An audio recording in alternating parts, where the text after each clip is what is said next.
aceptó. Estamos hablando del abogado, coronel retirado, don Edgar Emilio Servín. Después de una larga ausencia, está sentado con nosotros aquí. Hola, Edgar, ¿cómo estás? Un gusto tenerte de nuevo aquí. Buenas ¿sí? tardes, Oscar. ¿Qué tal? Muchas gracias por la invitación. Benchi, Jorge, William. Bueno, Jorge Eduardo, perdón. Sí, por favor, nombre compuesto. Sí. Alias Fito. Alias Fito. Nombre compuesto. Le Doctor, agradezco infinitamente por la invitación. Viene enfrente, doctor, para que vamos se a te acercar. escuche bien. Ahí. Vamos a hacer un poquito más Perdí igual. la práctica, como no veníamos hace mucho tiempo, entonces. Ahí estamos. Así mismo. Bien pegadita la boca. Edgar, ayer, en estos días, estuvimos hablando y vamos a seguir hablando de eso, incluso después del próximo 30, porque el próximo gobernante recién asume en agosto, dicho sea de paso, y Pucú, ¿verdad? ese Es tiempo largo de eso, espera. después 30 de abril.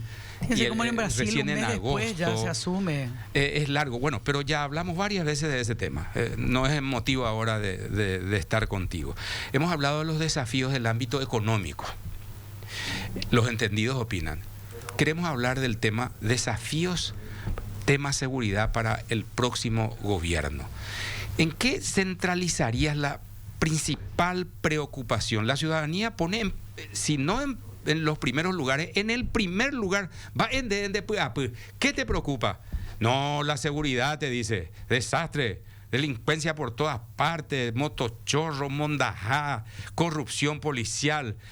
¿Cómo vamos, Edgar? ¿Cuál es tu análisis así en el tiempo que tenemos esta tarde? Bien.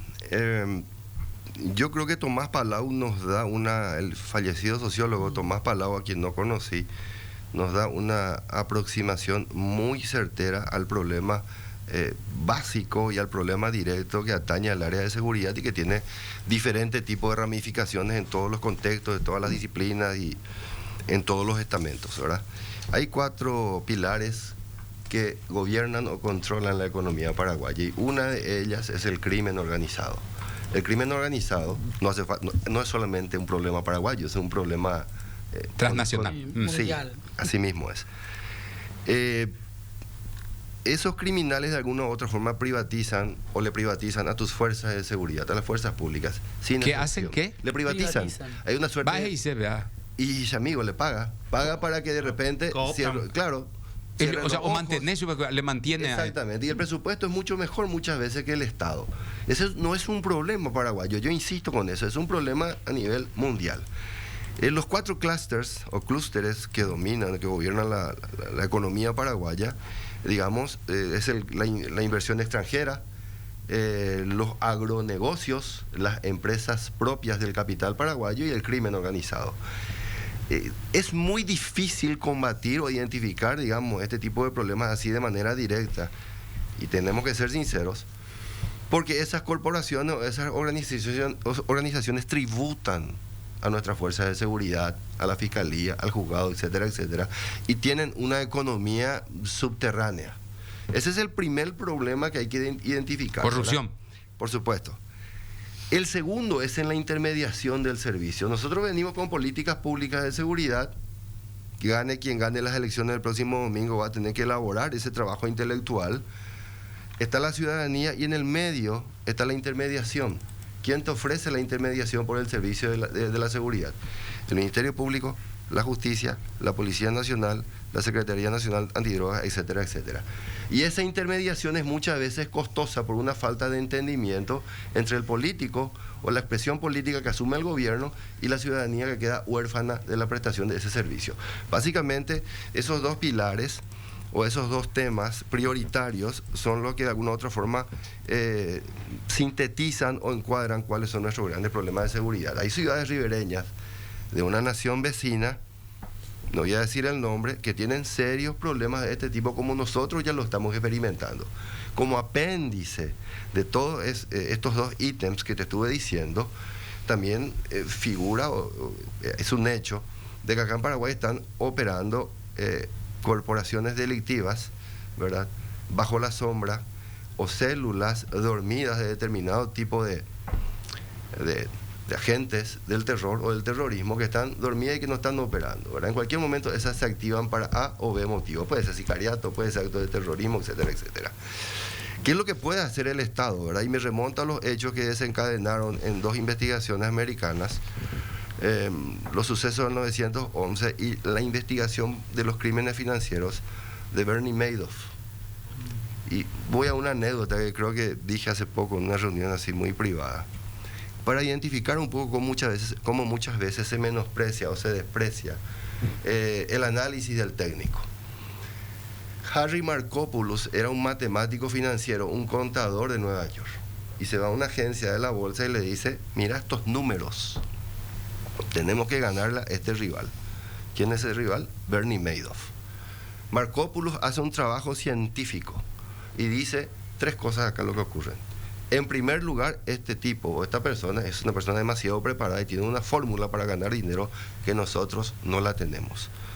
En segundo lugar, ¿verdad?, probablemente estos números sean ficticios, no sean muy ciertos, y hay algún apañamiento, una suerte de ocultamiento de lavado de activos. Y lo más probable es lo tercero: estos números son falsos, estas cifras son irrisorias, y esto es lo que está ocurriendo. Un esquema Ponzi. Sí. Exactamente. Cuando Markopoulos se va y expone eso ante los agentes de la Bolsa de Valores, los agentes de la Bolsa de Valores le dicen 2 cosas. En primer lugar, es imposible aceptar tu criterio. ¿Cómo nosotros vamos a aceptar un criterio? El criterio de un cientista contable, si es que no trae las pruebas. Un grave problema que nosotros tenemos en el derecho, en nuestra abogacía cotidiana, es la producción de las pruebas, ¿verdad? No en el análisis, sino que la producción de las pruebas. Y en segundo lugar, le dicen: este tipo es demasiado fuerte, nosotros no podemos hacer esto porque va a haber un blef financiero y una corrida demasiado grande, una caída, qué sé yo, ¿verdad? Entonces, trayendo el caso de Madoff y el 911, 3 son los deberes que el Estado en general no cumplió: bajo presupuesto, poca calidad en el servicio de seguridad, poca calidad de los investigadores, y en tercer lugar, leyes vetustas. Básicamente yo con eso creo que está resumiendo parte de nuestro problema. Lo visible, entendiendo perfectamente lo que estás diciendo, por lo menos esperemos que quienes tienen que tomar nota vayan tomando, porque esta es una contribución que hacemos con ustedes, que son los entendidos en la materia. Lo más visible es este estado de narcomenudeo que reina en nuestros distritos, sobre todo Central y Asunción, y otros departamentos también ya, pero sobre todo en Central y Asunción. Que los otros días me vino a la memoria el argumento incluso de una serie de narcos donde las autoridades preferían que funcione un solo clan y no 3, porque comenzaban a matarse entre ellos y ponían en peligro a toda la población. Dice, uno podemos manejar, hasta incluso probablemente negociar con esta gente. Y estamos viendo que florecen clanes, Edgar. Sí. Hay el clan el clan aquello, la familia, y vos ves que eso está. Y como Confito ayer recuerdo, ¿quién hizo visible eso? Ese clan en el año 2009-2010? Sí.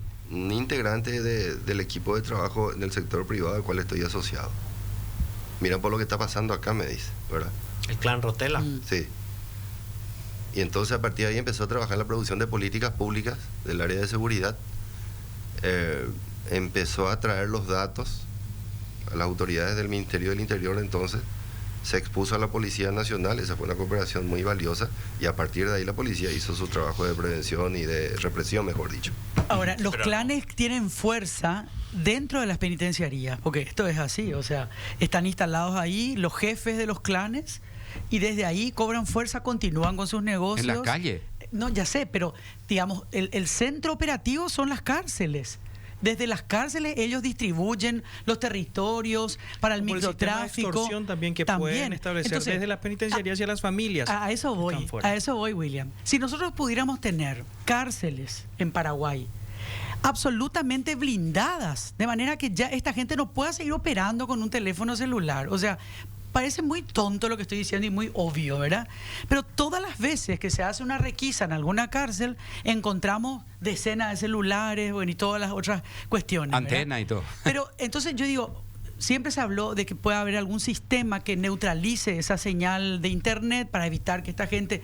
Yo no sé cómo serán cárceles del primer mundo, pero me imagino que son realmente lugares donde nadie puede seguir en su actividad ilícita como si fuera de lo más normal, incluso con ciertos beneficios dentro de las cárceles, ¿verdad? Entonces, con eso vos estarías cortando ya directamente la posibilidad de que esos grupos sigan operando. Igual van a encontrar, obviamente, fuera de las cárceles cómo hacerlo, pero me parece que con eso podríamos estar eliminando de alguna manera esa posibilidad enorme que tienen de seguir creciendo, seguir juntando adeptos. Y ahí viene lo otro.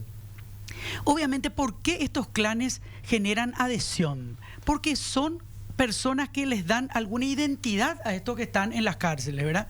Olvidados. De vuelta, hace poco pudimos volver a ver materiales que reflejan lo que se vive en las cárceles. Son depósitos de seres humanos. ¿Qué más les da que, digamos, sumarse a algún clan que les está dando identidad, les está dando protección, les está dando comida, les está dando comida? Víveres a sus familiares. Eso tienen, ¿verdad? Entonces, eso no es así. Es muy complejo. Llega con mensualidad a sus familias de afuera. Es muy interesante este comentario, porque gane quien gane el domingo va a tener que venir con un equipo de trabajo que introduzca, por ejemplo, esa política pública transversal para el Ministerio de Salud en relación a la prevención por el consumo de drogas y con el Ministerio de Justicia en relación a la reinserción, resocialización del individuo que está ahí, porque yo estoy convencido de que hay gente que se la puede salvar, rescatar, por supuesto, de alguna otra forma, ¿verdad?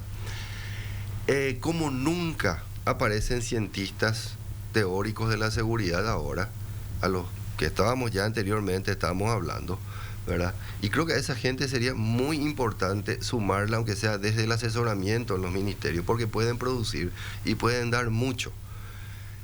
Inclusive sumados estas personas, te digo, Rolón Luna, José Amarilla, el doctor Martens, ¿verdad? Personas que quizás no compartamos con ellos un montón de cosas, sobre todo sobre criterios de cómo administrar determinado tipo de gestiones, porque la gestión de la seguridad en niveles ministeriales son personas que tienen que reunir básicamente dos condiciones: carácter, mando. Y el carácter y el mando tienen que estar acompañados de conocimiento, donde esas personas pueden aportar muchísimo a cualquier administración de cualquier color que sea. ¿Por qué? Porque las capacidades de esos técnicos ya son transversales para liderar procesos de real renovación, digamos, de lo que es nuestro sistema penitenciario. Yo no soy un especialista en cuestiones penitenciarias, yo soy un especialista en políticas públicas, ese es mi fuerte, yo me formé en eso, ¿verdad? Entonces me parece muy interesante todo lo que crecimos en todos estos años, porque hubo un cambio, se produjo un cambio del año 2008. No muchas veces conté esta anécdota, pero creo que la ocasión es oportuna. Yo era mayor, venía recién de Francia, mayor de justicia militar, y el presidente Duarte Frutos le ordena al ministro, al comandante de Fuerzas Militares entonces, para que yo me vaya comisionado al Ministerio del Interior. Y me dice el general Soto, el doctor Filisola le conoce, me dice, sí, de la Universidad Católica, y ahí tenemos un centro de observación de la seguridad por todo lo que se venía a partir de las primeras informaciones del secuestro de Cecilia, Cuba, del EPP. Empezamos a elaborar lo que es hoy la doctrina. Me voy, me reúno con el doctor Filisola, nos estábamos bajando de un ascensor de su oficina y me dice él cuál puede ser una medida que cause impacto en mi administración. Y el técnico pues te dice en una frase el problema. Apuntarle al EPP, vean en esa guillutas, hermano, le dije. Y él me responde de una manera, vamos a hablar con la fiscalía. 2 semanas después me llama, me dice, Edgar, tenías razón. Toma contacto con los americanos, empieza a elaborar la estrategia. Y ahí nutre un departamento denominado de antisecuestros. Nimio Cardoso, jovencito era, recuerdo que venía recién de Colombia, afilado, sí. Pastores, y con ellos se hace una operación al estilo, no sé si ustedes conocen la operación Doolittle, de aquellos aviones norteamericanos que despegaron de un portaaviones en el mar de Japón, y atacaron el centro de Tokio. ¿Qué es lo que hicieron? La revancha de Pearl Harbor. La revancha de Pearl Harbor. ¿Qué es lo que hicieron? Clavaron una aguja en el corazón de Tokio, potencia mundial guerrera en ese momento, ¿verdad? A partir de ahí se fue construyendo políticas públicas. El presidente Lugo inicia la intervención militar con los estados de excepción. Nosotros nos nutrimos de mayor cantidad de información. Presidente Cartes ordena la creación del Comando de Operaciones de Defensa Interna, Y llegamos a esta altura. El problema no está solucionado, pero la región fue grandemente pacificada. Y ese es el sacrificio de mucha gente, de muchos oficiales de la Fuerza Armada y la Policía Nacional, innominados y silenciosos, que inclusive con sus vidas llegaron a aportar, digamos, a la causa. Ese fue un proceso del 2008 al 2023 de construcción de políticas públicas eficaces. Acabo de recibir, gentileza, una encuesta de estas últimas horas respecto a las principales demandas y problemas en Paraguay. A los que opinaron se les dio 3 opciones. En tercer lugar, permanentemente inseguridad. En tercer lugar, corrupción, que mencionaste en primer lugar como uno de los... Claro, sí. Después viene salud pública, que es preocupación de la gente, pero corrupción en primer lugar, inseguridad en tercer lugar. Si vos juntás, estamos hablando de casi el 90%. Porque por lo que dijiste, uno de los graves problemas que derivan en la inseguridad es la corrupción. Y creo que la fórmula que mencionaste, ¿podés repetir como corolario de nuestra brevísima conversación? ¿Cuáles serían? No, y los ejes, los 3 que hablaste de... Básicamente, uno de los pilares que domina, que maneja la economía paraguaya... Ahí está. Crimen organizado. Sí. Es el crimen organizado. Paga hospitales, paga escuelas, paga educación, viajes, costo de vida, etcétera, etcétera, etcétera. Financia, decía, a los agentes del Estado para combatirlos. Claro, hay una economía subterránea por la cual le nutre o paga a nuestras fuerzas públicas de seguridad. Y pero eso se recordemos el caso del secuestro en el que los familiares de un secuestrado fueron a pedirle a un jefe mafioso el dinero a Jarry Jiménez Pavón. Y en segundo lugar, la intermediación. La intermediación, sí. Vos podés ganar legítimamente unas elecciones, te vas con tus políticas públicas, perfecto, PowerPoint, vamos a debutar, vamos con mucha energía, con mucha rabia, como decíamos antes en nuestros trotes militares, de este lado de la ciudadanía, y ahí en el medio te dice, esperan por un ratito, viejo, las cosas funcionan acá así. ¿Entendés? Entonces, si vos tenés un ministro que no entiende lo que está pasando y que está cazando borboletas, mariposas en el aire, vas a tener un serio problema. Entonces vos tenés que tener perfectamente diagnosticado cuál es el problema de seguridad para poder producir políticas públicas, una gestión intelectual. Y me dicen los economistas, últimamente estuve compartiendo un poco con ellos, ¿verdad? Sí. Y Vallejo, salí y te dice, no importa de dónde venga el dinero. En economía nos prima mucho la licitud. Es que esta semana ya escuchamos eso. Esta semana hablamos de este tema. Es más, propuestas del sector económico para poder también reducir la corrupción, la evasión, etcétera. Cuando se le planteaba a algunos gobernantes, dice, demasiado difícil implementar eso porque no nos van a aceptar, no va a tener quórum en el Parlamento, por ejemplo, para su aprobación. Así es, cierto es. ¿Cómo vas a conseguir los votos? Te dicen. Eso es muy difícil. Más espectacular el plan, pero muy difícil políticamente definir. Por eso lo que estás diciendo me parece es muy importante. Entonces, el desafío de un nuevo gobierno se reduce a este tema, si bien hay mucho más que hablar, Edgar. Así mismo. Así es que te agradecemos muchísimo esta presencia aquí. Gracias, Oscar, por la invitación. Benchi, Fito, William. Ha sido un placer y bueno, esperemos vernos en una próxima ocasión. Después de porque vamos a saber, pues, después del domingo, vamos a saber quién va a ser el nuevo gobernante.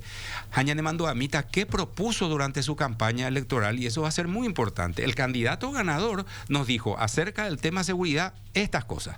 Y ahí entonces comenzamos a analizar, porque después tienen que cumplir. Y yo creo que ahí vamos a ser fundamental y vamos a requerir de nuevo tu presencia, ¿sí? Ha sido un placer. Muchas gracias. Gracias, Edgar. A la gente de NPI, muchísimas gracias por la audiencia. Mañana nos reencontramos. Ya llega turno tarde.